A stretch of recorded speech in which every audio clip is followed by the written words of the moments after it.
I want you to think about something that feels a little annoying. You're working just as hard as last year, maybe harder. But somehow, everything costs more. Groceries feel ridiculous. Rent feels wild. Gas prices jump around like they're messing with you. And everyone keeps saying the same thing: inflation. They say it like it's the weather, like it just happens. Nobody's fault, just one of those things. But here's the part that doesn't sit right. If inflation is so normal, why does it feel like you're quietly falling behind?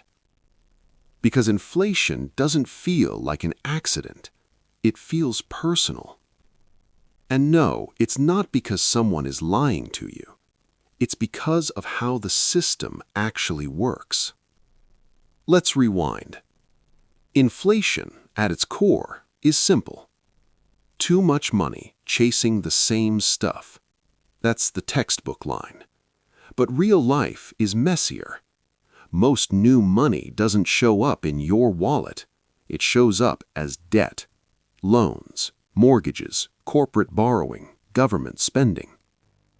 When new money enters the system, it doesn't spread evenly. It flows to whoever gets it first: banks, big companies, asset owners. By the time it reaches regular people, prices have already moved. That's why inflation feels sneaky.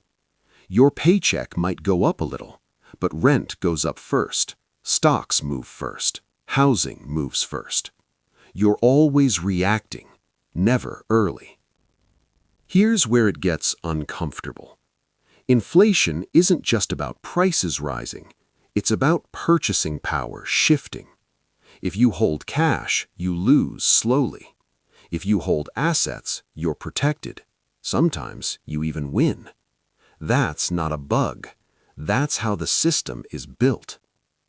Now let's talk about the part nobody likes to say out loud: debt.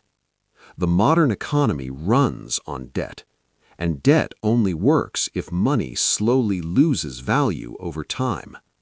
Think about it. If money held its value perfectly, borrowing would be risky, paying back would hurt. Inflation makes debt easier to repay, especially for governments.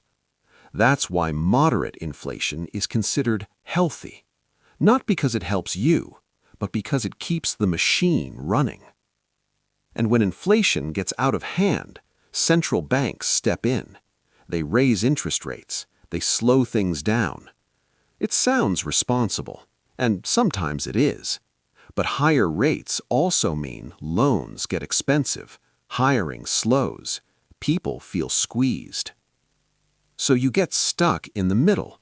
Inflation eats your money, rate hikes slow your income. That's why it feels rigged. Not because there's a secret villain, but because the system was never designed to feel fair. It was designed to stay stable, from the top down. And here's the irony. Inflation is measured with averages, but nobody lives an average life. Your inflation rate depends on where you live, what you rent, what you drive, what you buy. Two people can live in the same country and feel completely different realities.